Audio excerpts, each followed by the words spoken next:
they want me to read. So this is The Aesthetics of Creative Activism, an introduction by Nicholas Holm and Elspeth Tilley. And this was in the Journal of Aesthetics and Art Criticism from 2023. So this looks like the introduction to a special edition of the journal. So a lot of times we get like a survey of what was going on there. And as always, feel free to ask questions along the way. I will do my best to answer them. But again, this is my first time reading it. And so I'll do my best. Vapo, is it like history where it needs to be written down? I mean, human history, kind of. Yeah. What's up, Anti-Snowman? What's up, Adam? Yeah. Oh. Maddie says the problem is like that music can't be found in the archaeological records unless we can find things like recognizable instruments or very rare musical records. Yeah, it's a hard one. It is real hard. Go on, slip, Yovko. Thank you for stopping by. If you, Yovko, check out last week's stream from me if you're still here. Was it last week or 2 weeks ago? We were talking about logic stuff. You might appreciate that one. It was by Otavio Bueno, who's a logician. So if you didn't see the broadcast from last week, you might appreciate that one. Maddie says, yeah, the last stream or whatever it was. But since we've been modern humans for at least 200,000 plus years old, probably had music even longer. Yeah, okay. Yeah, so Otavio Bueno, is the author. Yeah, okay. All right, so yeah, here we go on this one. There is no political revolution without a revolution in sensibility. Maria del Rosario Acosta Lopez from 2021. Yeah, that is a good quote. So yeah. Vipers likes that quote too. Okay, yeah. Who just said that? They're like, oh, it's Vipers. I thought it was Tommy. I'm losing it already. Great. Changing the world is complex enough even before we bring art into the conversation. Certainly, composing music or carving sculpture can seem powerful ways to sway hearts and minds, but to put the matter perhaps too bluntly, when activism is conducted creatively, there's a lot that can go awry. Criticism can be co-opted, intentions misconstrued, and appreciation can take precedence over agitation. Such problems are comically dramatized in the appropriately named Arts and Minds, the 5th episode in the Australian television series Utopia. The storyline sees staff from the satirically inept fictional National Building Authority tasked with commissioning a series of iconic roadside installations to adorn a new, yet already obsolete major highway. Yeah. Lumen says, my argument, for instance, is that a tradition of performing on stages and especially recording music produces the idea of music as a thing. This opens up the possibility of something being musically based or entirely different features than features like recognizable harmony, melody that can be sung. So it's the performative aspect, the event. So you're doing an event theory. Yeah, that would make sense. So yeah, there's an event theory that once people start being the focus of like attention for observers, that creates a thing like, gathering the peoples around. Your license plate is logic. Funny if you don't teach logic, but you could. Yeah. So you're saying, I guess, Loomis, it would be that there is some sort of social dynamic that had to like occur for people to like, watch music.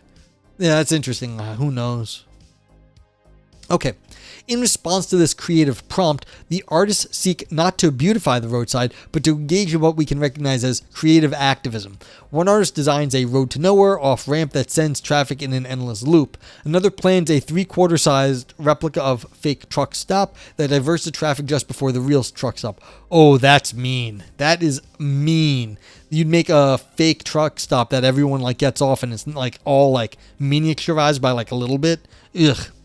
Another adorns the concrete crash barriers with graphic murals of road accident fatalities. That's all right, funny.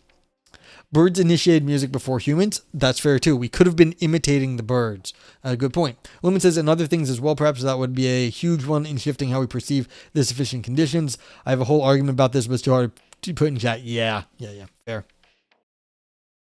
A fourth erects an enormous red concrete penis by the roadside, and a fifth, tasked with making an artistic sound baffle wall, designs it to augment rather than reduce the noise of engines, exhaust horns, and screeching tigers. Such parodic Never use that. Parodic artworks arguably fulfill precisely the promise that propels creative activism: the use of artistic works to intervene in urgent political and social conversations.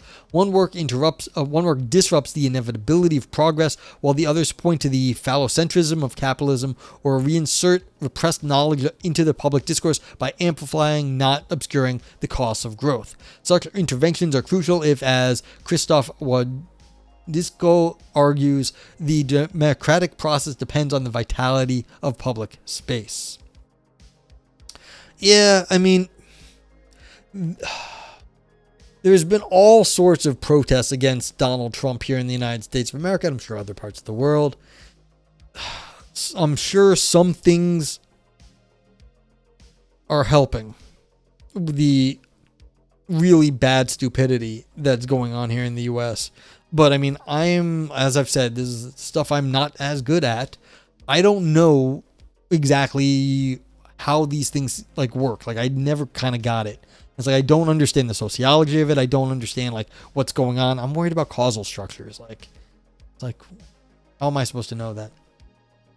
Maddie says, one thing that isn't fully recognized with music is that it's a fantastic vehicle for orders, lessons, codes, patterns, etc. People have been computer coding for as long as we have had looms and need loom songs to help create patterns. As one example, but music and poetry have been used for history, judicial decisions, academics, etc. It's actually an incredibly strong memory medium as cultural members pass that information down through generations. Excellent point. Yeah, before we had written language, everything had to be remembered. And like stories told and passed on. And so if you're going to do that, you have these epic poems, you have epic songs that people would memorize, the epic songs, the epic poetry, and that's how the knowledge was passed down through like timeless eons of like humanity. So the idea that the thoughts that we want to continue had to be memorizable and as easily memorizable as possible may play into this. Like, what actually catches our ear that we can like remember? What's an earworm? And like, if you had the best earworm for your like historical story, maybe your story would be remembered. Yeah. Very logic, much logic. Yes, exactly. Because in the music industry, gatekeeps all of that. Yep. Okay. Indeed, the Egyptians who first learned to walk, dun, dun, dun, dun, dun, and that culture was disseminated through song. Yeah, exactly. Homer could be used for sailing navigation as well. Fascinating. Like, that's fascinating stuff. Okie doke. Next page. However, as is often the case with actual artistic interventions, problems for Utopia's artists emerge in the gaps between the concept and execution. In this special issue, such gaps are productively theorized by Christopher Early in his piece on balancing artistic exceptionalism with audience expectations. In Utopia, such expectations pointedly manifest through the comic intrusion of meddling bureaucrats who demand modifications to the artworks. The paintings of dead and ruptured human bodies are replaced with, to the bureaucrats, more palatable images of non-human roadkill. The fake truck stop is moved after the real one, so that progress along the highway and opportunities for consumption are unimpeded. A second sound wall is erected to suppress the output from the interruptive one, and the phallus is re-engineered to be limp. The deflation of the artist's ambitions offers a sad indictment of the artist's ability to make a difference, while at the same time the television show Utopia itself, in pointing to these issues, might be argued to be using art to bring a debate about the role of public art to public consciousness through an act of meta-creative activism. This is fun. Like, this whole setup that they've got going here is fun. I don't even know what they're going to like write about in the topics, but like that they're going to talk about in this special thing, but like this whole setup is clever. It's cutesy. Let's see. Dojo says David Byrne has a talk on how music is related to the venue in which it is played. It's very interesting. He's the lead singer for the Talking Heads. You're just thinking about that? Yeah. So again, like, where is the art displayed? There's always a discussion in museums about like, is art painting supposed to be in like gallery style displayed, or are they supposed to be displayed someplace else? So I always lose name recognition. But there is the artist who does basically big squares, like 2 big squares of color. You know who I'm talking about. Very famous person. And they're kind of hazy around the edges. But like that artist, he has I think it's called a chapel, where, is it Rothko? Yeah, it's Rothko. Yeah, so there's the Rothko Chapel. And thank you, Adam. Anti-Snowman, sorry. Sorry, thank you, Anti-Snowman. Not said Adam tunes in because you came in at the same time. There's the Rothko Chapel where they're displayed in low light. They're not displayed on white walls. Thank you, Valpo. So they're displayed differently. And so normally when you see a Rothko, it's in like a gallery in a museum, but that's not how it's meant to be displayed. And it's like, well, again, same with the music. What kind of venue are you playing it in? Is it intimate? Is it big? Is it circular, like round? Is it like a stage in front? Yeah. Yeah. So, okay. This special issue is concerned with providing better answers for the questions and challenges comically posed by Arts and Minds. How might we make sense of art that explicitly and unapologetically looks beyond itself to try and act upon the world? What are the mechanisms by which art might intervene in matters of politics and ethics? And what do we need to understand if we wish to harness artistic tools to drive social change? Questions of this sort are increasingly inescapable as culturally minded activists and politically minded artists alike seek to use art to do things, political and social things in the world. However, much of the work carried out as part of creative activism places the emphasis on the latter terms and draws its inspiration from theories of social movement, formation, participatory action, and community organizing. Consequently, those working in the creative activism paradigm have tended to overlook how questions of art and aesthetics also bear upon these practices, and thereby have underthought how aesthetic aspects might complicate or contribute to the political elements of activist interventions. Our purpose in this special issue is thus to re-emphasize the creative aspects of creative activism, especially insofar as that term leads to wider discussions of art, aesthetics, and culture as a way to theorize and realize better ways of intervening with art. I've not been able to read them the last 2 weeks. Yeesh. Yeah. System of a Down, the paper, yeah.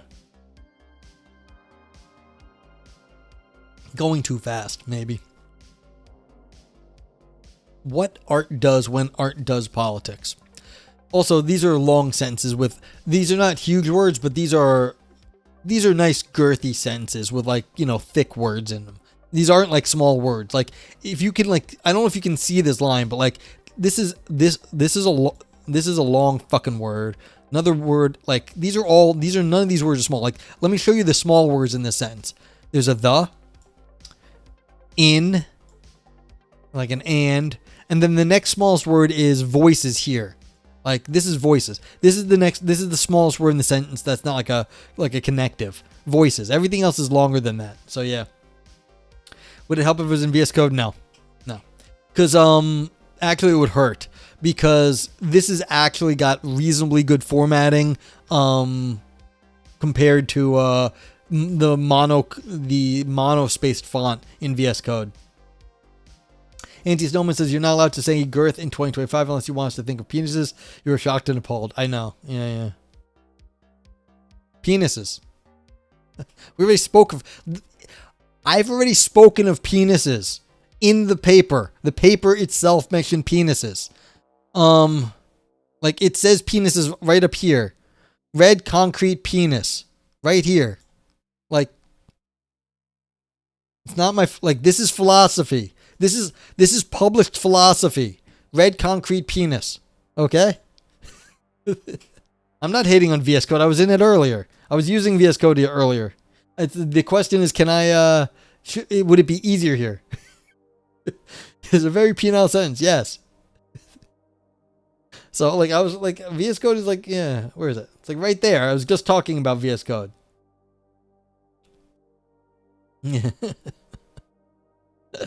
Yeah, this is an 18 plus stream. If you're under 18, get out or just lie. Don't lie. Just don't tell me. And never ever say you're under 12 on Twitch because you will be banned site wide. It's this 18 plus stream, get out if you're younger. You can say penises here. It's not a problem. Bone Storm, yeah. Not just penis, yes. Or penile. Alright. Where was I? Yeah, I was down here. Okay, yeah, we're down here. Throughout the 20th century, influential voices in philosophical aesthetics and cultural criticism dismissed questions of political activism as inappropriate or even pernicious. Oh yeah, that is a point thing. You're under 12 inches. You're under 12 centimeters. Ah, okay, I got you. Yes, do not say you're under 12 years of age. One point to be made here about the writing in this paper. They started off with examples. They already talked about dicks in a philosophy paper, and I'm already complaining about the big words. Whoever is writing this is incredibly sophisticated. You do not start off talking about jokes that were actually funny in philosophy, talking about dicks in philosophy, and have all these big words all at the same fucking time. Whoever these people are, they're very good. Okay? You're welcome, Josephine. Like, whoever did this, put this together, they're good at what they do. All right, despite this discouragement, there exist numerous theoretical approaches that seek to account for the political potential of artistic works, predominantly informed by post-colonial feminist Marxist and other critical perspectives. These theories of political aesthetics, to prioritize one term among many, provide relevant resources for those who seek to articulate how a given artwork might engage in the world in politically meaningful ways. Yeah, these people are good writers. They were not writing this to be read out loud, though. That's what that's why I'm having trouble. These are good sentences. These are not good sentences to be read out loud. They're good sentences to be just read. No, I can't handle all these big things in my mouth. Not all at once, Vipers. Maybe one or two every so often, but not all at once. Please. I'm only one man. In doing so, they map and assert mechanisms by which an artwork can reach out to stir psychological arousal within its audience, for example, or establish new social relationships and ways of living together. However, although in their specifics, these models of political and activist art are characterized by nuance and internal variation, they also tend to return to a set of 6 mechanisms when seeking to explain how artworks can influence the world. For convenience, we have labeled these mechanisms: documentation, disruption, recognition, participation, imagination, and beauty. Yes. Got him. This is not the stream where I dodge all the jokes. This is just where I stuff that, like, it just all comes out of my mouth. All right? All at once. I'm just going to get covered in it. Viper says, George, you can't type this shit, but you sure can say it. Move your mouth when you're typing, yeah. AI, or IA, documentation. So yeah, this is the first mechanism by which art does something. Documentation refers to how an artwork can make visible that which is otherwise overlooked, obscured, or difficult to perceive. As we are evoking the term here, documentation is the mimetic impulse of art to denote aspects of the world. By means of documentation, art can contribute to public debate and political discourse. Just so you know, mimetic theory of art is like Platonic. Like, this is one of the ancient theories of art, and I actually don't hate it. So if you're talking about theories of art, this is one of the classics. And so what does art do? Art mimics, it somehow copies and represents something in the world that you're trying to highlight. So that's part of what happens in art. And this is actually what I have a paper on this from a conference last year. Okay.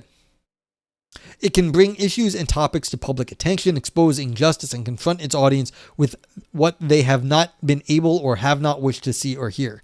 It can, as Sandra Baccarat argues in her contribution to this special issue, bear witness through the re-exhibition of both material and figurative components of historical events. Yeah, so I mean, this is like the classic, like you show, images from, like, some travesty, so that people might be reminded of what happened.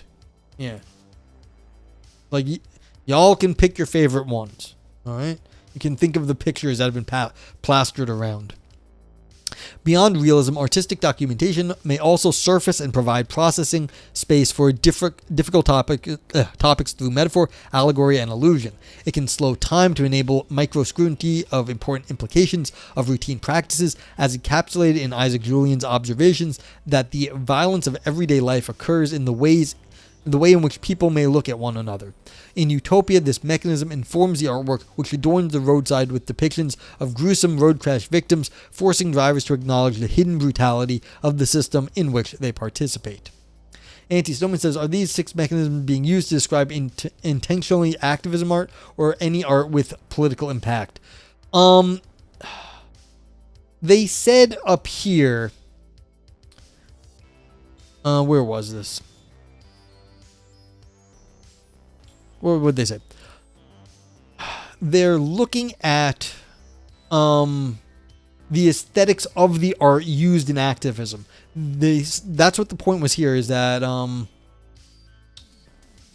what they say? Because it was actually a little bit sophisticated what they were trying to say. They were saying we're not looking at how art can be used. They're looking at the aesthetics of the artworks used in activism. So the ones I think they're looking at activism art, but any art with a political impact probably falls under this. So I think it's the intentionally activism art, but I think it would also cover any of them. And then you could say, well, how do those artworks with political impact also fall under this? So yeah. See, explain how artworks can influence the world right here. It's like, so it doesn't matter which ones they are, it's just how they do. Yeah. We're only talking about dead Kennedys. That's true also. Where were we? Okay. Historically, documentation manifests on the one hand in the social realisms of artists from the Kath Kalowitz, I apologize how I say German, and Gustave Courbet to Diego Okay, I don't know Kat Kalowitz. I don't know how to say names. I'm sorry. Gustave Courbet. I really like Gustave Courbet. To Diego Rivera and Ken Loach, who sought to make visible forms of human suffering or ways of life that were too often neglected in art. The opera La Muette de Porcini by Daniel Albert is an oft-quoted example, with its folk tale of a fisherman who starts a people's uprising, recorded by historians as one of the sparks that lit the 1830 revolution in Brussels that ended in Belgian independence.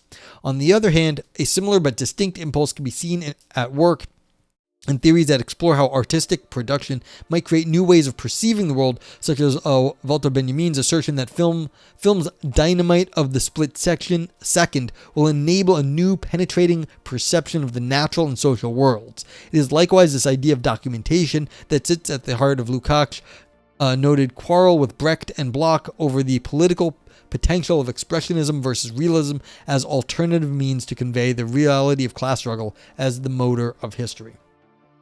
Yeah.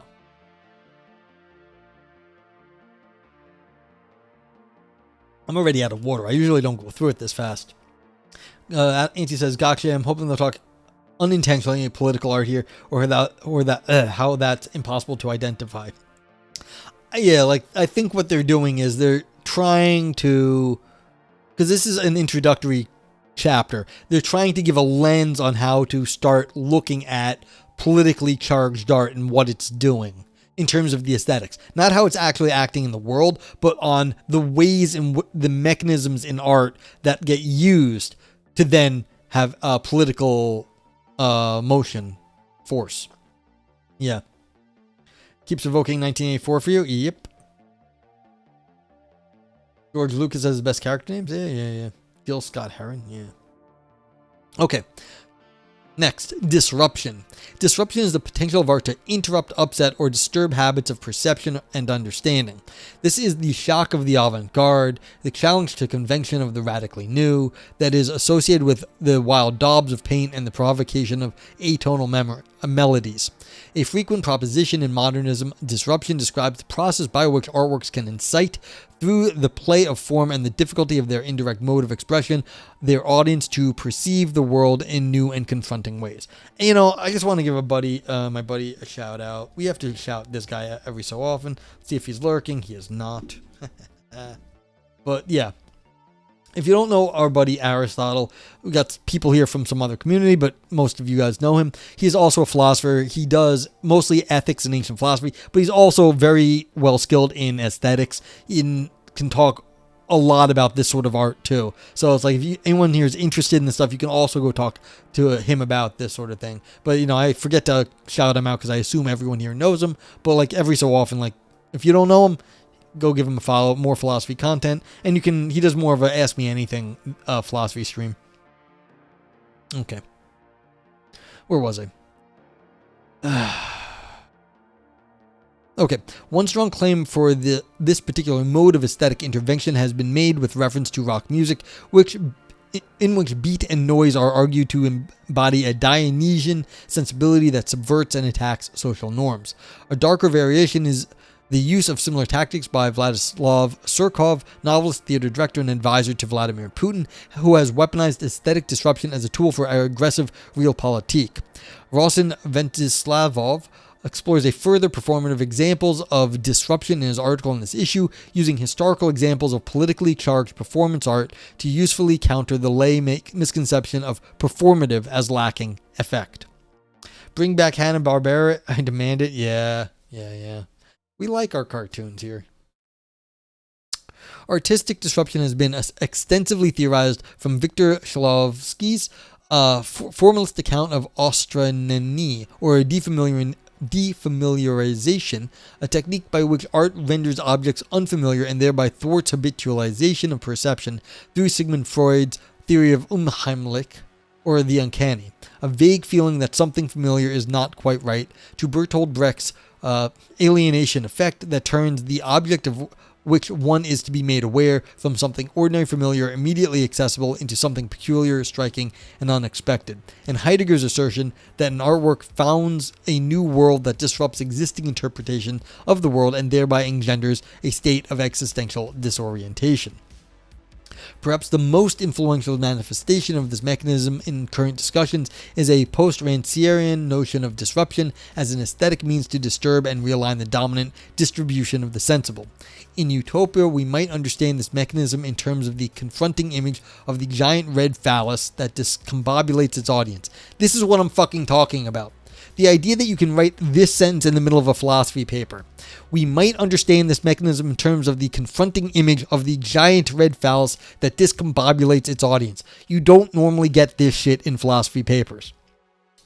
Viper says, so Star Trek metaphors like the guys with half black, half white faces?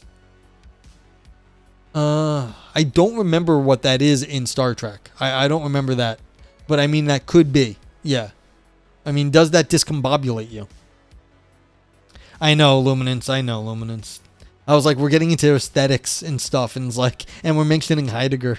It's like this is more Luminance realm than mine. Auntie says, I like defamiliarization when writing song, changing cliches and reversing them around, and then the old becomes new and I can twist it to fit my vision. Yeah, this is common, like it is. So yeah, see what we got.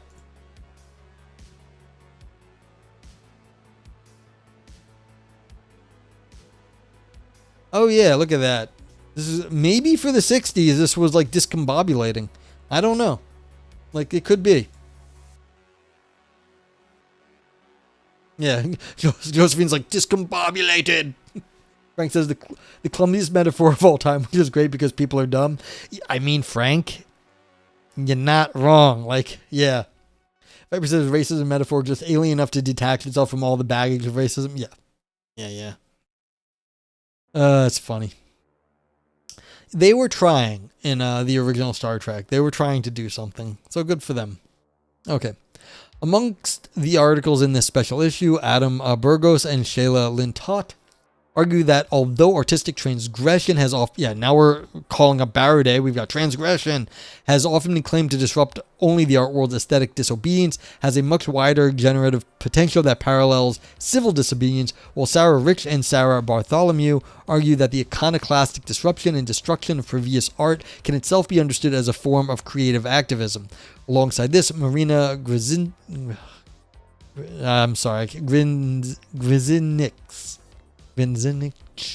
I don't know. Apologize. Call for a radical aesthetics can be read as an urgent plea for disobedient art on all sides, but also as a caution that to engage with what exists, even to oppose it, risks reinforcing it, and thus that the most disruptive aesthetics of all may be to refuse and turn away. Frank's like, yeah, it is great. Lumen says, I first learned of the word discombobulate from a magic card. It's a great word. I mean, it just even sounds fun. Discombobulate. Yeah. Also, like we've mentioned Freud up here. We've should also give what's his name? Shout out our buddy Barrow Day. If anyone doesn't know Barrow Day, he is also another philosopher here on twitch.tv/Barude.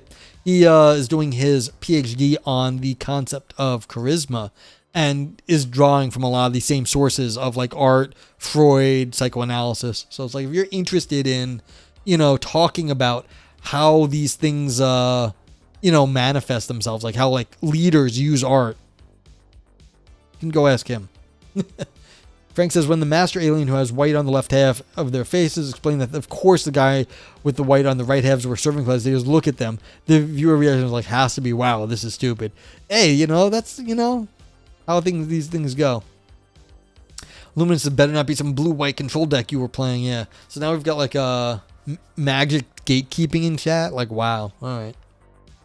Yeah, when I was younger, I was like, I'm still like this. I'm like, don't fucking bother me. I don't want to talk to you.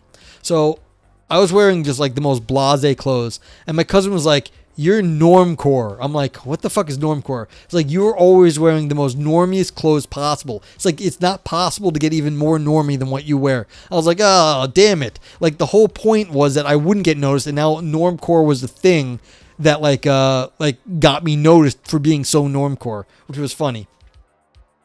Yeah, exactly, Frank. It's magnificent in its clumsiness was that way. Yeah. Okay, so next, recognition. Recognition here refers to the ability of art to enhance empathy, build connections across differences, and provide a means to link diverse peoples and build peace through intercultural connection and understanding. As we are articulating it, recognition is often less about what is to be depicted through shapes or tones than of who is seen to be capable and allowed to participate in the production of art regarded as a fundamentally human activity. It is more a matter of authors than texts. Through the mechanism of recognition, an artwork allows its audience to extend their understanding beyond the monadic self to experience and understand the lived experience of others. At its fullest extent, recognition can be conceived in terms of the encounter with the other, the radical experience of alterity that informs strands of post-Leotardian aesthetics. Douglas says, my friend is in a wicker core band. He's got wicker furniture on his front porch. Yeah, exactly. Get out of line and you'll be combobulated. Is that a threat, Josephine? Lumen says, in New York, normal clothes have to be normcore. Yeah, that's true. On this point of recognition, there's a reason why I've always had a face cam in my streams. You don't get to see people discussing philosophy most of the time. Or when you do, they're like up on a stage. You don't get to see people discussing what's going on when they read philosophy or like they're trying to figure it out. And so the idea that there is a person on the other side that's like, what the fuck are they talking about? Like, what are these examples? What are these fucking words? Like, who the fuck they know? That's one of the reasons my stream is set up this way and that I have a face cam on me. I mean, I'm not like... I don't come off as a minority. I'm from New York. I speak like with a New York accent, like as a pretty standard American. So it's like I'm pretty like normie in that case. But like that you even get to see someone do this is part of the the setup here. Like this is also an explicit part. It's not just because this is how a lot of people stream. But like this is intentional. Viper says, this is shaping up to be my favorite paper yet. Papers that mention big red dicks are just transgressive for the sake of it, but these big red dicks have substance. Yeah, this has got like a lot of force behind its dick. Josephine says, Huey Lewis will square you away. Okay. Jordan says, Charlie Barron's with Carhartt versus Fashion Cart subverts normcore fashion. Yeah, we're Carhartt versus Fashion Cart. Like stuff like that. Like it's getting developed. Like, people develop anything they can. So yeah. So, but yeah, like, you don't always get to see people philosophizing. You really don't. It's a niche activity. And so, most of the time, when you ask somebody what a philosopher is, it's an old white guy with a beard. I mean, I am a white guy, but no beard. But like, well, not much. Not white hair. It's like, there's a quote from, I think, what is it? I never watched Parks and Rec, but what's that guy, the curmudgeon? And like, he has like a bad attitude. And, someone once says to him, like, I wouldn't expect an award winner to have your attitude. He's like, well, I am an award winner and this is my attitude. You're not an award winner or something. So it's like, why would you know what an award winner's attitude would be like? I'm the award winner. That's not a direct quote, but it's like, yeah, this is what a philosopher can be like sometimes. We're fucking curmudgeons. We don't give a fuck. It's like, yeah, what are you fucking trying to tell me?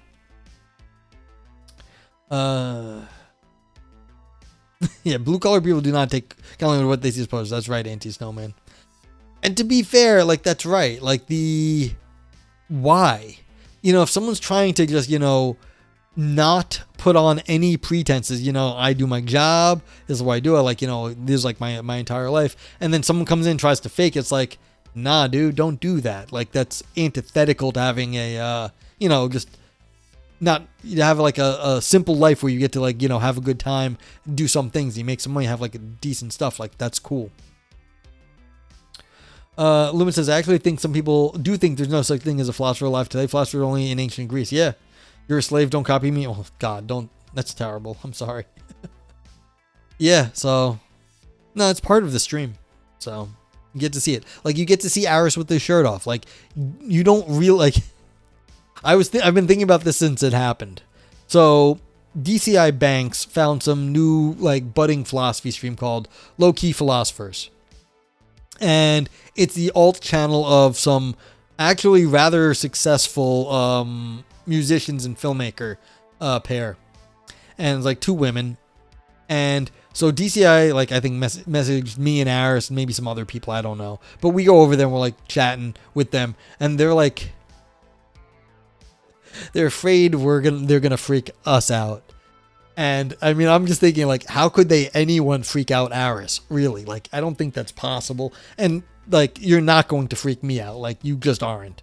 Like, you think they're going to be afraid of, like, we're going to be afraid of them. Like, they might be afraid of us, but like, it's funny. Yeah, they have decent too. Yeah, they were really, well, one of the funniest things was, so it was their alt channel. I didn't know what was going on at first. So I go over there, I'm looking at this channel. Shout out Low Key Philosophers. I think this is them. That's not it. Low Key Philosopher. I don't know if that's them.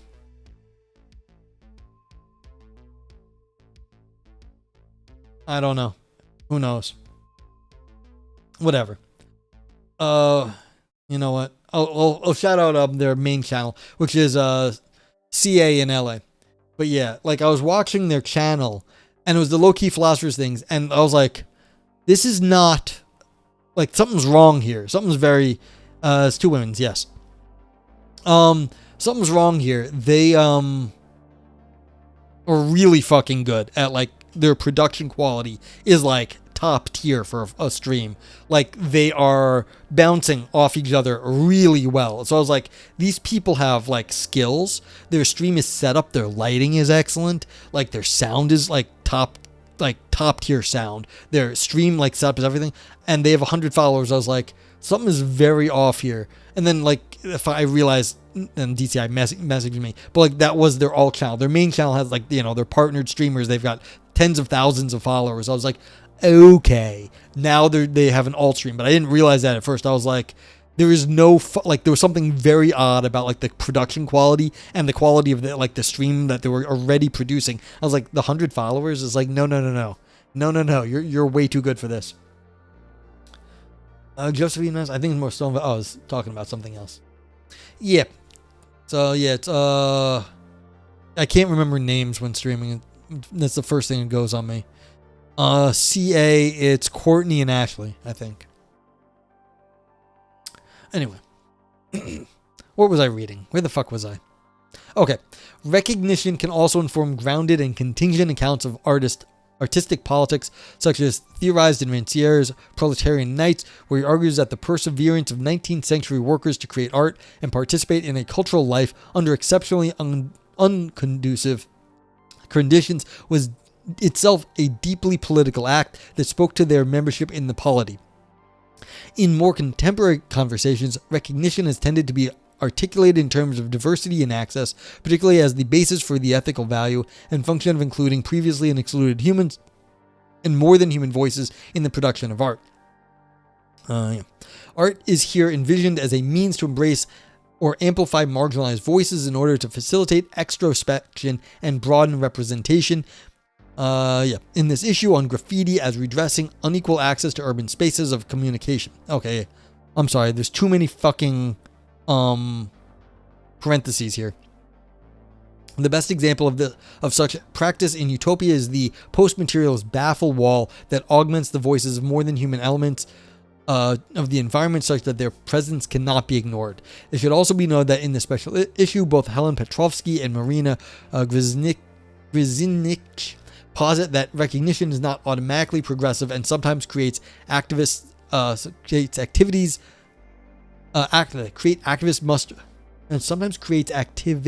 must refuse its assimilatory embrace.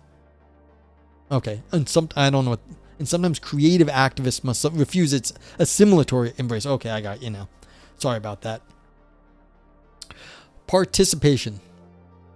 Participation refers to art's capacity to crystallize and construct a community, often through a set of aesthetically articulated ideas or beliefs around which a politically meaningful community can form.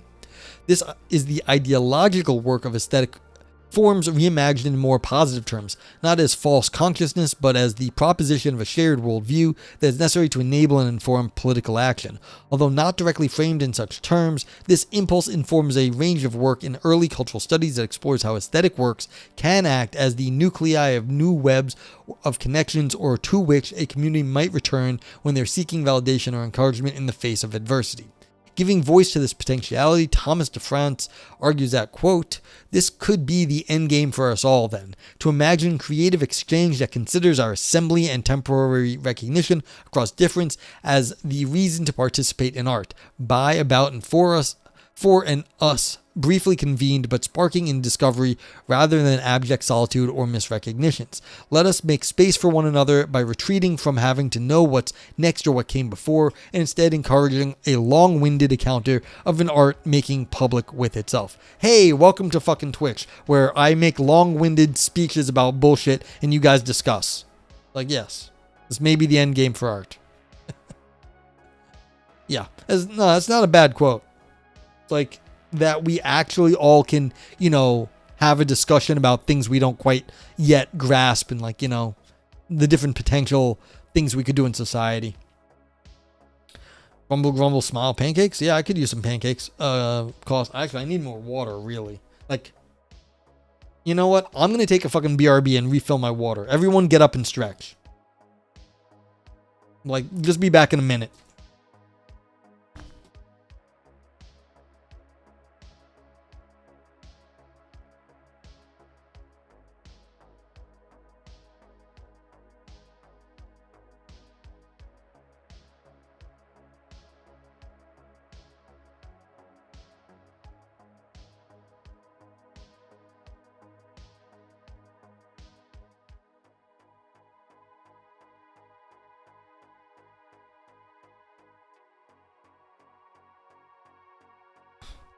I know, I almost never BRB.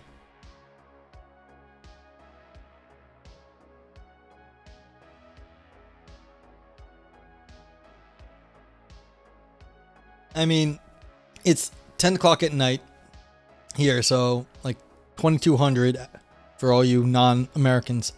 I don't think I'd want to be up all night, but I know some of you are. Well, now you're not going to because only you told me to? Yeah.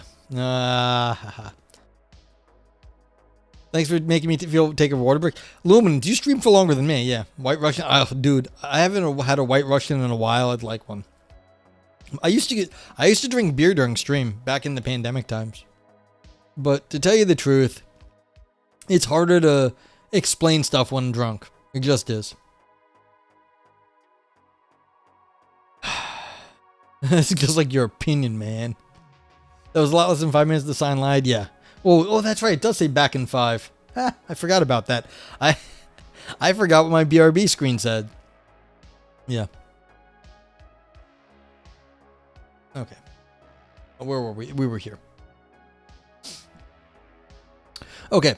We still do not fully understand how and why participatory art can form a community, although Stephen Duncombe's article in this issue lays out some illuminating theories of affect and the crowd, and Kathleen Muller's piece on cheap art makes a compelling argument for a democratized understanding of cheap art as art of the people and for the people. But makers of dance and performance have long understood that audiences align in both physical and psychological ways while experiencing the artwork. Neuroscientists and behavioral psychologists have now joined those attempting to explain the frisson of live art. For example, in research suggesting that we watch the live theater synchronizes. In the watching live theater synchronizes audience members' heartbeats, and this lasts even during the interval. You hear that? I wonder if that actually applies to Twitch. That would be interesting, like, to find out. Like, because this is live performance, and I know compared to, like, you know, watching YouTube, watching television, it's a very different experience when you are live trying to interpret what's going on and participate in chat. So I wonder if, like, that actually, like, it applies across the internet. Anyway. In its generative context, the participatory artistic mechanism has been thought through in Nicholas Berard's relational aesthetics, whereby the artwork becomes a meaningful event or experience of people together rather than the encounter with a distinct and bounded text. In a dark way, both the fake off-ramp and truck stop from Utopia illustrate this mechanism. The artworks do not simply invite contemplation, they draw the audience into a deceptive and frustrating shared experience that could potentially form the seeds of a new community. Yeah, there was any sort of disaster story is quite often how this happens, where people come together in a disaster and, like, you know, they make friends with, like, people they wouldn't normally, talk to. Josephine says proximity might make some difference. Yeah, I was thinking about that. When you're all in a theater together, there might be some biological stuff going on. That's fair. Luminous says philosophy roulette did bring us all together. Oh, yeah. I mean, the demographic of Twitch, of course, is usually male and techie. I don't know if that's still the case, but it used to be. But I mean, it's clearly not necessarily that. Like here, like any one stream. But, like, yeah, a lot of people here do have tech backgrounds, a lot of streamers in chat, people who understand at least something of the technology. So, you know, you're getting people there's already self-selection going on here too. Like, a lot of stuff happening. Okay. Yeah, so any sort of, like, shared annoyance trauma, it's like, you know, when there's a single enemy, everyone can group against that enemy and it creates a unity. Okay.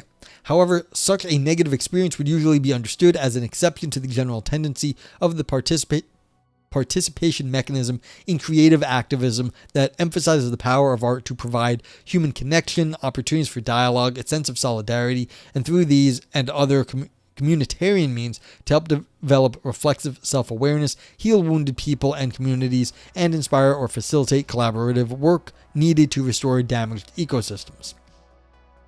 Auntie says, I remember there's an artist named Paul McCarthy who did this piece called Class Clown, where the idea was to be as annoying and outrageous as possible so no one was left in the room, sort of like reverse participation. I'm a sucker for that meta art commentary. Yeah. So,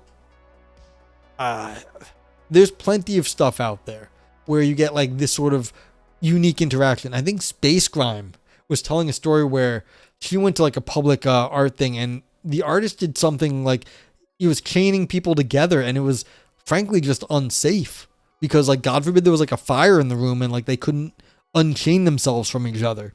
So, like, nothing bad happened. It was irritating, but it did bring them together. But, like, that's, you know, it's like maybe not the best thing to do. Like, things that driving people nuts. But, you know, there's all sorts of art. Yeah, they were like handcuffs. Okay, imagination. Imagination considers the politics of art to emerge from its ability to give form not to what is, but to what could be, and thereby offer either aspirational inspiration or the opportunity for scenario building and future testing. Art can prototype both dystopian and utopian futures, taking the form of artistic experiments, mapping the possible endpoints of current ideas or behaviors. Proponents of art's power argue that it may be by this that artists can change social discourses about possible worlds we could live in. Examples include the imaginary worlds created by novelist Ursula K. Le Guin, in which she tried out what a society without gender divisions might feel like, that's The Left Hand of Darkness, or how anarchy could work in practice, The Dispossessed. Such futurist envisioning tactics are now common in the world building of many online role-playing games, in which players can experiment not only with experiencing alternative identities, including more than human identities, but with constructing new social ecological systems. Likewise, the burgeoning genre of eco-fiction sees writers such as Octavia Butler and Leslie Marmon Silko imagining the planet's future after environmental breakdown, and thereby exploring alternative life philosophies and practices for the present. Yeah, I mean, you've got all the tradcore people practicing, like, you know, what could it be if, like, things were in some sort of weird historical utopia. Like, haven't you played BioShock? This is a bad idea. Exercising the imagination may also, as Duncombe by way of Marx argues in this issue, lead to material outcomes, given physical changes must be structured and envisioned in the imagination before they can be built in reality. Megan Morris notes ways in which this happens in cultural communities that are inspired by imagined social arrangements from creative sources to adopt literal experiments in living. Her example is steampunk, which has flowed from literature to everyday life, in which people devise present-day futures using costumes, imagery, and equipment, often with an emphasis on fabrication that resonates with the ecologically minded communities that form around vintage clothing, the rediscovery of sewing and crafts, sustainable fashion initiatives, and on the dietary side, vegan culture. Expanding on the work of J.K. Gibson Graham on economies as performative in nature, Morris reminds us not only are alternative economic identities possible, but they are also already being creatively performed, even within the pervasive theater of capitalism. Yes, exactly, Anti-Stoneman. Like, steampunk is vegan. I mean, yeah, it's harnessing the ability to, like, you know, create a world, not just create some art, but then, like, imagine living in a full world on this. It's like you could... You know, how would people actually progress given certain conditions on the world? It's fair. It's like, you know, maybe steampunk is vegan. The fictional artworks depicted in Utopia do not include an obvious example of imagined futures. Say a mural depicting a lush wetland replete with bird life and oxygenating flora, threaded with bicycle paths or electric public transportation, seating, passing, highways, commuters' imaginations as to what could be possible in an alternative or future world. However, the show itself arguably provides a dystopian warning in its depiction of a democracy so broken by political pandering to public relations that a highway must be built even if it has already been proven obsolete. Yeah, the show itself is the dystopia. Local Dadman says steampunk can be vegan, but culture can't be a lens. Okay. Beauty. We debated whether beauty should be included here. Is it separate from documentation, recognition, and participation? Does an artistic function of, as Lyotard termed it, or commenting on the Kantian sublime, solace and pleasure, sit well with an action orientation of activism? On reflection, we consider beauty a crucial inclusion in any typology of art's political attributes. Anthropologists have posited visual and performative art's function in pre-literate society as twofold, not only to encode to accessible memory practical information addressing the struggle for survival materially and socially by passing on lessons about how to succeed as a community, but also to buffer emotionally against subsistence stress. In the context of creative activism, which is a stressful vocation characterized by burnout and compassion fatigue, such buffering seems essential. Activists need to attend to their well-being, and the specific capacity of art to nourish that well-being should not go unacknowledged. James Thompson, commenting on the famous quip, "If I can't dance, I don't want to be in your revolution," a tribute to feminist anarchist Emma Goldman, states that, quote, "Art is understood to have a role in the present as a protective force with an in spite of quality that enables people to tolerate suffering, not so that they become immune to it, but so that they have the energy to continue to resist. This is not dance as opiate, but as a source of nourishment." End quote. As I was saying earlier, I started philosophy roulette to cope with the pandemic. I was tiring myself out so I wouldn't drive myself crazy sitting at home, like just sitting here. I had to do something, so I was like, let me stream, let me go discuss philosophy, because this will burn me out. But the burnout was useful to keep myself from going crazy, because if I was tired, I put the effort in, I made stream, then at least I produced something, and I got feedback for some authors, whether they like it or not, it doesn't really matter. Most philosophy is not read, and most people don't get feedback. So it's like that was part of the whole point of Philosophy Roulette starting off. Homonyms, what's up? I actually started painting as my 3 friends in high school all moved away. It really helped. Exactly. Welcome in. And philosophy itself, writing is incredibly difficult. Philosophy writing, at least for me. Maybe some other people just do it and they do it easy. I don't know who they are. I've never heard of them, actually. I don't know of anyone that just makes good philosophy easily. But I know I've talked to other people, professional philosophers. A lot of them use philosophy as they're like a way to drown out the rest of the world, because philosophy requires usually all of your effort, all of your attention. You don't get to do good philosophy while distracted. It just doesn't work. If you're going to do good philosophy, you have to basically 100% it. And that's how it works. It just is. Where do Vivi and Steampunk get their faux leather? That's a great question, Dojo. So yeah, Anti-Snowman says, I love the idea of dance as nourishment. Too often art is viewed by outsiders as a waste of time if it's not productive in some way they deem good. Yeah, well, psychological nourishment. Yeah, it's like you're trying to do something. Oh man, she had 50-minute TEDx talk about this. We could have saved so much time. Yeah, dag nabbit. Josephine says, enormous gaudy factories. Yeah. I got raided in, speaking of just gaudy, I got raided into some stream of, they were French, so I have no idea what was going on. But some drag queens, and they had really elaborate get-ups and everything. They look good. But I was just you put all this time and effort in to get to look the way you want. And, then you get to act the way you want. You get to feel good for I don't know how long the stream was. It was whatever, because we raided in and I just lurked. But you people get to go perform the way they wanted to, because they were doing it for some charity. There's something like Z event. I don't know. It's French.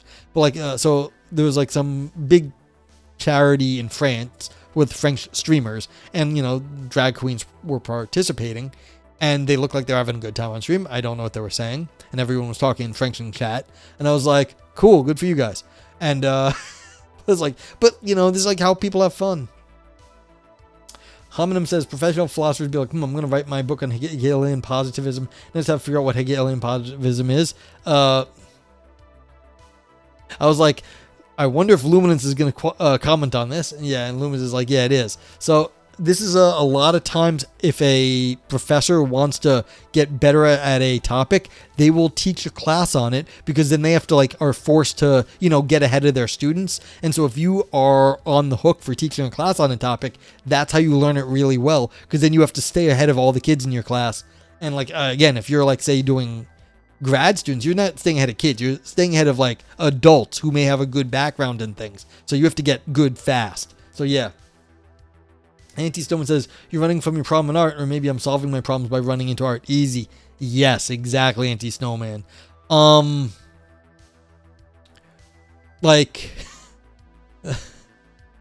trying to think, yeah.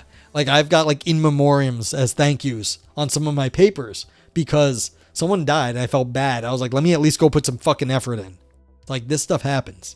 So yeah. G-bus. What's a Feynman technique? I've read a bunch of Feynman stuff, but a million years ago. So what's a Feynman technique? I do not remember. I remember was it Easy Pieces or something in some other books of his. But yeah. Yep. Yeah. Choose a concept, teach it to someone else, identify knowledge gaps, go back and review. Yeah. So people have no, I mean, I guess you could attribute this to Feynman. I think it goes back way more than that. It's more of an academia thing. If you want to learn something, teach your class on it. Homonym says, you know what? Art does help me cope with my problems, but I don't acknowledge that that's a bad thing. Yeah, exactly. It's many ways to cope with your problems. Not necessarily one better than the others, especially depending on how you're doing. So it's if you want to paint and that helps you, good. Go to therapy. Helps you, good. It doesn't really matter. But for me, I usually sit around, I've sat around and be all right, I'm going to drown out my other problems by focusing on certain arguments that I need to get through. And it's yeah, that works too. Can I understand this? Can I figure out where this is going? Doug just says, Halloween in the 90s, my friends would go back to go to the park tavern to watch amazing drag queens and designers wear the most amazing dress I've ever seen. Exactly. That's kind of the part. Like, that's the thing, is like, people put all this effort in so that, you know, it's like things are performative. Like, what was it? Robert Downey Jr. said that he's not the coolest guy in the world, but when he was going out to be Iron Man, he had to go interview and, you know, audition for Iron Man. And if you don't remember way back in the day, Robert Downey Jr. used to be a drug addict and he was a big talent, but he wasn't like a big star anymore. He was just kind of like maybe a has-been. And he said, you know, I can be the coolest guy in the room. I can act like a coolest guy in the room for like 2-3 minutes. And that's what I did while I was there. And like that got him the role. And so a lot of the things people do, they're performative, but you can only do it for so long. Like, you can only wear your cool suit or your cool dress and like look the way you want. But like for that day, you can't keep wearing that shit. You got to wear something else. And so it's like, you can be the person you want to be, but a lot of times only for so long. It's like, it's hard. You have to forgive Feynman for his bad takes on philosophy. Yeah, you have to forgive a lot of scientists for the bad takes on philosophy. It's, scientists do not appreciate philosophy, but that's okay. Most people don't appreciate philosophy. It's okay. Adam says, I don't know. I gave up pursuing my art degree back in 2000s. Said changed to major philosophy. Came back to art just recently after 2 decades off. I do it because I have talent. I have to waste talent is no good in my book. I do not do art for the feels of cathartic effect. Internalize emotion or expressing out emotions. It doesn't matter why you do it. If you want to do it for whatever reason, go right ahead. But it's like, it does, like, if it's helping you with something, that's good. If you're doing it because you think you need to, fine too. Like, that's cool. But like, it could also help you with something, but it doesn't need to. Yeah. Holm says, be careful being performed. Sometimes you get confused. Where does the performance end and you begin? That sounds so melodramatic, but it's true. Yeah. I mean, like I said, if it's helping you, sure. If you're doing it for performative sake, and it's like fake it till you make it, and then you don't know where you are because like you've just been faking everything, that's not great, but sure.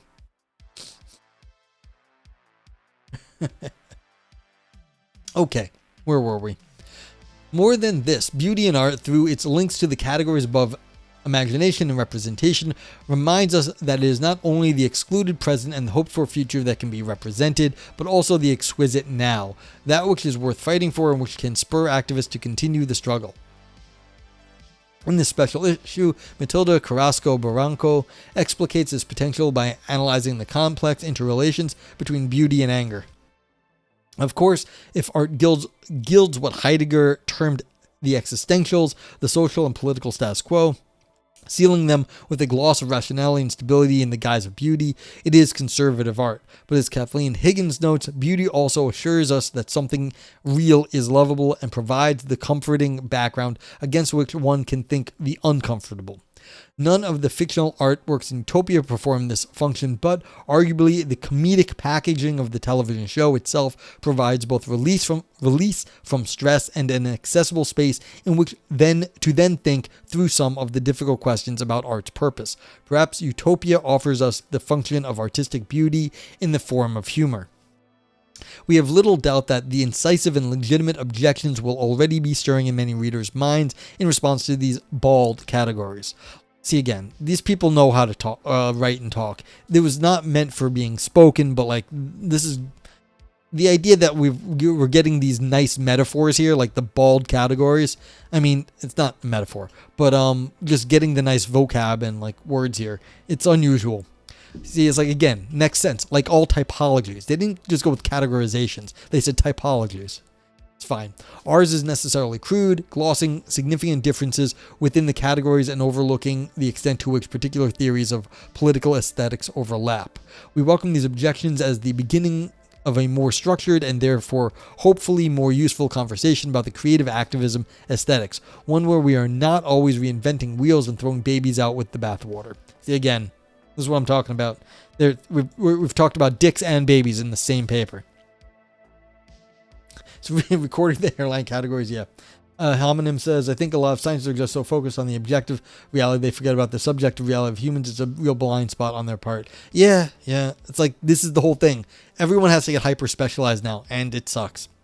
Viper says she also teaches creative communication, is award-winning playwright, so it's no wonder it's well-written. Yeah, I'm happy. Well, good. Like, I'm glad. Like, I said so then. It's like, the fact that, like, it's it's just so obvious how badly written a lot of philosophy is when I'm reading it, because I read a lot of it here on stream. But like when I don't get one that's this bad, I'm like, oh my God, someone knows what they're doing. All right. Our wager here is what is that? See, again, it was meant to be read, not spoken. Our wager here is that what is lost in subtlety by boiling down the aesthetics of creative activism to 6 fields of interest is compensated for by increased clarity regarding the patterns and aspirations that have recurrently characterized previous attempts to explain how art might do politics. Yeah, it doesn't have the right flow for speaking. We hope our list provides an account of enough of what has come before to enable us to now ask, if this is what art can do, why hasn't it been doing it consistently effective ways? If this body of knowledge constitutes a good understanding of the political work of art, then why does art so often seem detached from the business of real politics? And perhaps more importantly, given that we live in a world filled with not just art, but with politically inclined, aesthetically informed practices, interfaces, objects, and texts, a world that by almost all measures has more art in it than ever before, why have we not seen a concomitant change in political action and behavior? Why has this not been working? Hominum says, increasingly I think that we are probably moving away from specialization because so many specializations require generalized knowledge of many topics, especially in science and arts, and that's good. Yeah, you have to wrap it. Yeah.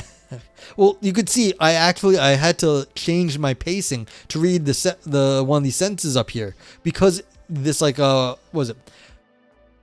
Like I think it was this sentence right here. Let's see. Different color.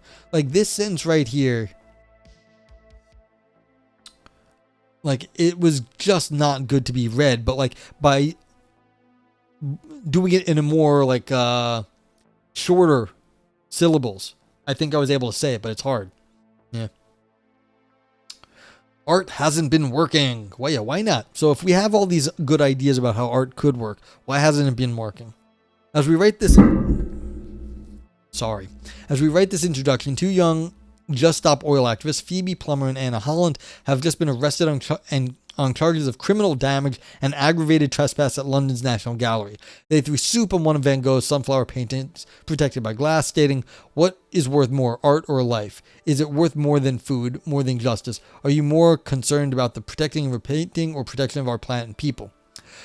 Public opinion is divided. Are they despicable, self-aggrandizing vandals who have alienated people from the Just Stop Oil cause and risked damaging a thing of beauty, or are they in the nature of the lonely sentinels that Petrovsky draws on, Peter Kropotkin describes in her article in this issue?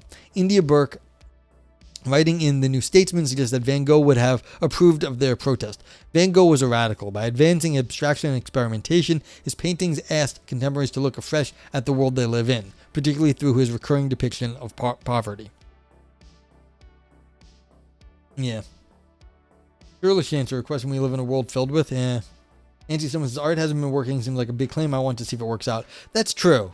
Maybe we'd really be way more... like the world would be much, much worse if we hadn't all these artists doing the work they do. You know, that's yeah, who knows? Anti-Snowmans, or the claim here that like Van Gogh would have been with them. Hominum says also, what does it mean for art to work? Like what? Well, that's the question. Have we got artistic based revolutions recently? Homonyms. Like that, like artistic based political movements. Has like a piece of art inspired people to do something recently? So there was a famous thing was Uncle Tom's Cabin was written, and Lincoln, I can't remember her name because I can't remember names. Shaw, maybe, I forget. He visited her and said, so this is the little lady that started the Civil War. Because Uncle Tom's Cabin as a book became such a social phenomenon at the time that everyone was like, how terrible. Like, it became so terrible in the political mind in the United States that they started the Civil War over slavery. So stuff like that. That Van Gogh would have been with them. Yeah, it's excessive. Van Gogh. I know I'm saying Van Gogh wrong. I'm American. I apologize. Van Gogh. I think we've had beam-based revolutions. Really anti-snowman. When? Where? I mean, Van Gogh. Douglas says, I would regard that Trumpism has an important aesthetic aspect. Yeah. I mean, it's definitely taking the sort of like fascistic art style. Like, they're trying to be the like Gilded Age sort of thing, the retrofuturism bullshit. So it's like, yeah, Trumpism definitely has the gaudy, stupid Trump aesthetic. Is terrible. But okay. Have I seen the Department of Labor page lately? No, I've not. Yeah. That's a little scary that, like, that's the thing. It's pure propaganda, Nazi propaganda. Ugh. I'm sorry, like, this country is so, like, it's getting bad here. Like, this is just insane. And yet, Van Gogh's hypothetical support for this anti-art action also demonstrates exactly why such action has to take place. Yeah, the Department of War, I don't actually care about the name. I just care that he doesn't care. He spent a lot of money to change it, but it's stupid, but yeah. It's like, I don't actually care what they call the departments. Hominem says, I would argue that the idea that our alone can start a movement is a massive simplification of art's impact. Yeah, probably. There's been multiple claims over the years that an art may have been like what sparked a revolution one way or the other. Now, of course, if the people weren't already angry, the art's not going to do jack shit. But like they say that like the art may have like put it over the top. In philosophy, there was a claim that Jean-Jacques Rousseau stopped the French Revolution by about a decade because he claimed Italian opera was superior to French opera, and it caused such an outcry in the French populace that they were actually like afraid that they were going to uprise against the monarchy. But Jean-Jacques Rousseau pissed them off so much by saying Italian opera was better that basically the government was able to like reorganize in time and like tamp down on like revolution, and then it happened 10 years later. But they're saying that Jean-Jacques Rousseau may have like saved the monarchy for a decade. Holm says, don't worry, American, it's getting bad everywhere, and soon there will be no place to escape fascism. Don't say that. Don't say that. That's sad. Yeah, not good. Yeah, I was joking with a friend from England. He's English. Don't shoot me for having an English friend. He's a philosopher. What the fuck? Oh god. Really? Like seriously? Is like this is legit? Wow. This is like wow. Okay, we're just like fucking Aryan nationalist bullshit.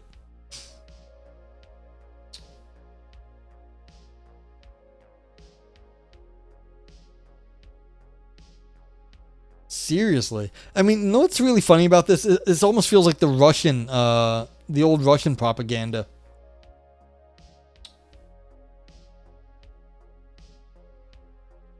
Yeah, Douglas says, I'm not sure I care they changed. I do care why they changed it to war. Yeah, that's fair. Yeah. Nazi-occupied government moment, yeah. Lumen says, I think the origins of this kind of thinking goes back to the art's ability to hold a nation state together, but today that's not necessary, and also the wrong type of politics most artists would want to. Yeah, that's fair. What actually is keeping people together in any unified whole? Yeah, we do have a lot of other mechanisms now. That's fair. That is Russian propaganda, okay. Good to know. Okay, you guys are talking amongst each others. Anti-Semitism revolution might have been a strong word for what memes power, but TikTok memes have decided what songs are popular and make money multiple times. Well, yes, but that's platform power. Once they have the power of like being a huge platform, then they can like, tip the scales one way or the other. Sure. But I mean, that's any sort of monopoly on whatever it is. Nowadays, we have these algorithmic monopolies where the different tech companies are fighting for who gets to control like eyeballs and like advertising dollars. Sure. Lumen says in 19th century Europe, national poems played a very strong role in people identifying with their nation. Yeah, sure. It's interesting. Okay. And yet, Van Gogh's Hypothetical support for this anti-art action also demonstrates exactly why such action had to take place. If not the most successful and revered artist of the 20th century, Van Gogh is certainly in contention for the title. Yeah, maybe. It is an understatement to declare that his work has been feted, analyzed, and reproduced and repurposed around the world. His personal story has been dramatized on screen and page. The asylum where he was hospitalized in Saint-Rémy-de-Provence reimagined as a sunny tourist stop, and his artistic works transformed into an immersive video production that tours the world. Yeah, my mom went to it. She said it was great. Given its reach and valorization, the deep ubiquity of its rough brush strokes that could almost stand in for all fine art in the popular consciousness. If there is any art we might have expected to achieve its political ends, it is Van Gogh's.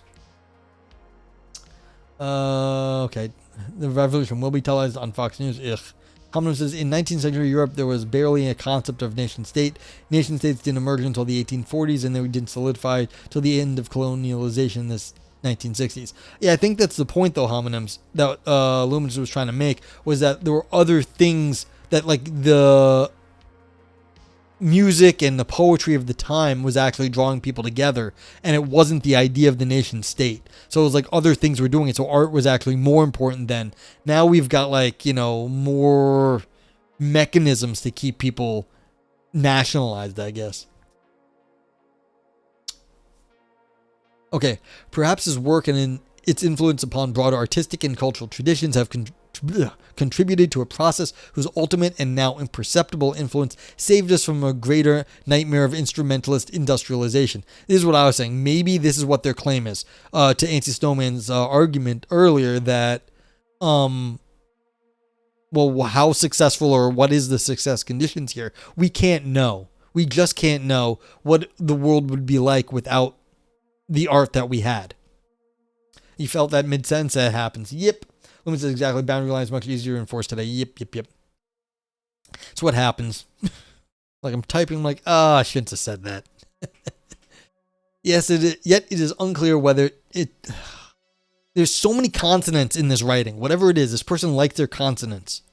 Yet it is unclear whether it still possesses any power to encourage its audiences to look afresh at the world.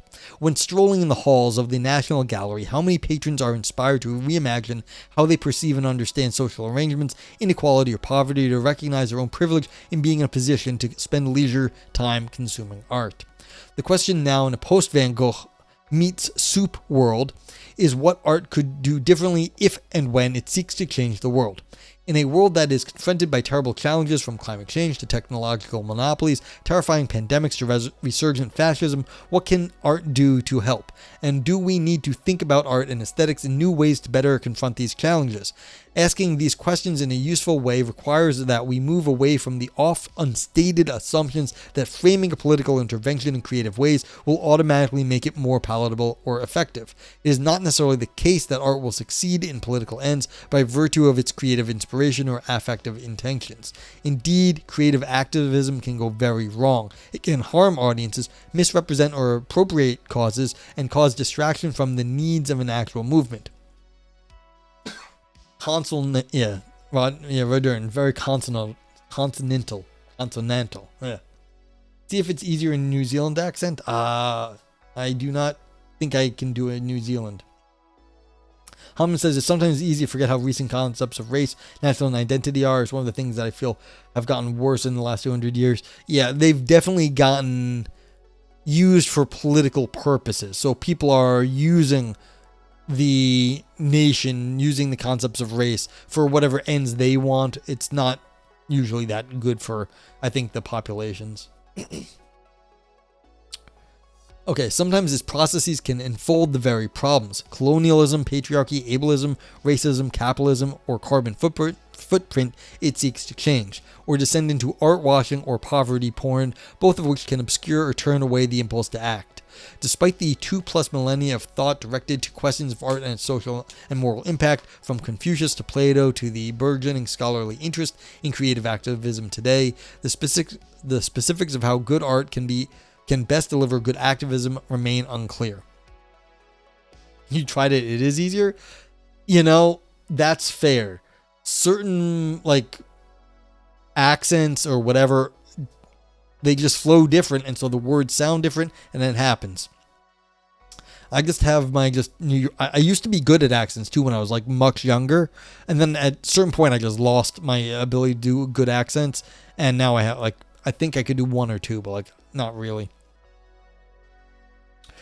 This does not mean that we ought to necessarily abandon art as a means to change the world. Instead, we need to think harder about art and action.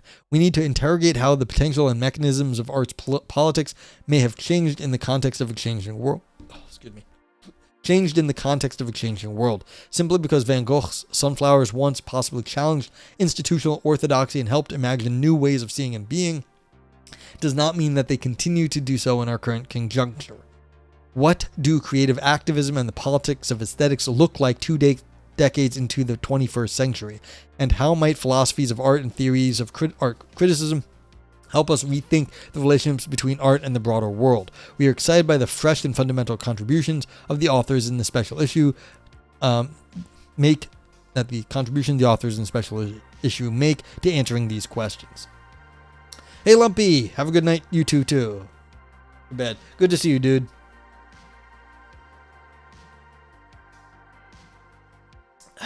Good luck with the reactions this week. Anywho, that was the end of this paper. So now what we do, anyone in chat, if you're in chat, you are free and you're welcome and you are encouraged to use my form of art, the emote on Twitch, the preferred mechanism of artistic communication here, to represent how you felt about this paper. If it gave you fun ideas and give you thoughts, thank you for the follow. Homonym. You give it a brain dance, so spam some emotes. If you're new here, we do emote review, spam some emotes. Then if it was fun, if you thought existential or artistic drama, well, that's pretty artistic today. You give it a Nog stream. Ouroboros, the Nogoro for deeper ancient ideas. Nog knife, slicing and dicing arguments. Nog navel gazing only for academics. Nog turd, all style no substance, still poop underneath. And Nog grapes for if it made big claims that never materialized. They just shriveled up. You can also use the global vote yay and vote nay of Twitch, or my vote meh. Note, I calculate a final score for all of this, and so if anything is in the green, the score goes up. Any of the emotes in the red, the score goes down. And the vote meh actually makes everything go towards the middle. Josephine, if you're gonna do the poop, you have to use my emote or else it doesn't get recorded. I will fix that later, but you can also use the poop emote. Yes, the face emote 2, the X and B, X and B. I mean, I don't steal anyone else's emotes. Okay, so it gave a scream. Why did that not go through? Capitalization, Rugdurden. I'll fix that later if you don't. Luminance, thank you for the scream, knife, and grapes. Yeah, I mean, this part of the issue with this paper was that it was an introductory chapter. It wasn't going to deliver the goods in the end. And that's part of the issue here. I like anytime you read about art. Well, thank you. Appreciate it.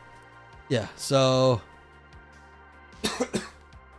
But yeah, I think that's fair. Vipers give a knife, scream, dance, and a yay. Anti-Someone give it a dance, a scream, grapes, and a meh.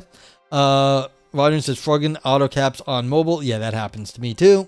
So I appreciate you fixing it. Lumen says, oh, I didn't realize that. I guess the grapes are a little unfair. What do you think the grapes mean? For big claims that shrivel up. Well, it's still fair. I mean, you want me to delete it, I'll delete it. But it's not like they didn't really back up what they're saying, but this was the introductory chapter for a special edition of the Journal of Aesthetics and Art Criticism. So this is the introduction. This is an introductory chapter to a special issue.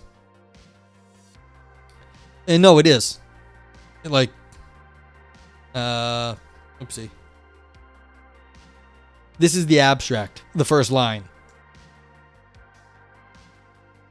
Yeah, you used the wrong poop. If you want to use it, you have to use the one in chat. So you have to type out Nog turd. Yeah. I'll fix it for you if you don't do it, Josephine, so don't worry about it. But if you do, I appreciate it because that means I don't have to go back and do it. But like, this is the first line, so yeah. I thought you were thinking it was a book. No, but it's a special edition of a journal. So it's basically like a short book with a bunch of other stuff in it. Yeah. Thank you, Josephine. Loomis says, I think they shriveled up because they never delivered, but they're going to do that in book. I don't think that's really shriveled up. Yeah. So, like, that's what makes it a little bit hard when we read these intro texts, because they are leaving the real substance for later. But yeah, that's how it goes.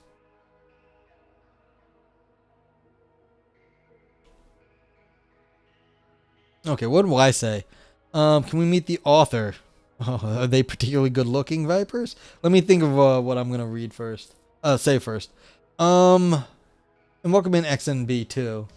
So like yeah, you have to use my emotes. They're better TTV emotes, so everyone they're accessible to everyone. If you have one of the like 7TV or whatever, better TTV, whatever it is, those are all there.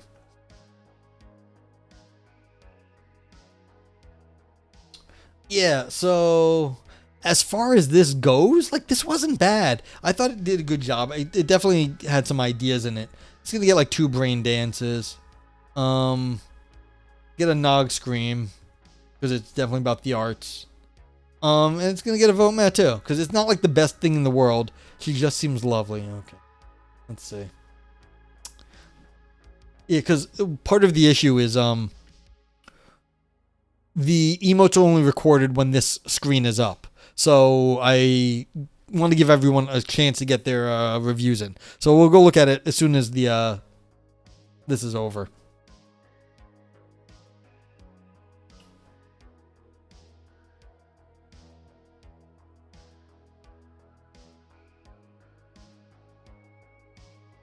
I did like Lumen says I did like it though. Definitely think it was bad or anything. Yeah, it was good. You know, it's like I get like these like you can see on my review like below. I gave it 2 brainses and a scream and a meh. Now like if I gave it a vote yay, it would be like a super like it would be super high rated thing. You know, this is just fine. I don't think it was like the greatest paper ever, but like the 2 brain dances and a scream or that's a pretty good that's really good actually. So this is going to be a well-rated paper for me. I give it the meh cuz it's not like everyone like I don't know, like it's a little bit unfair to give it a meh, but like yeah. You were going to give it 2, but since you are 2, okay, there you go. Oh, you've got to give it 3 now. I see. Gotta overtake me. Cool. Or you're just giving it 1. Did like it? It's like yeah, I don't know. It's between a meh and a yay. As you were saying, but it's like an introductory chapter. Nothing much is happening here. Yeah, meh too. Yeah. No, it's gonna get a second scream out of me. There we go. You guys talked me into giving it another one. Okay.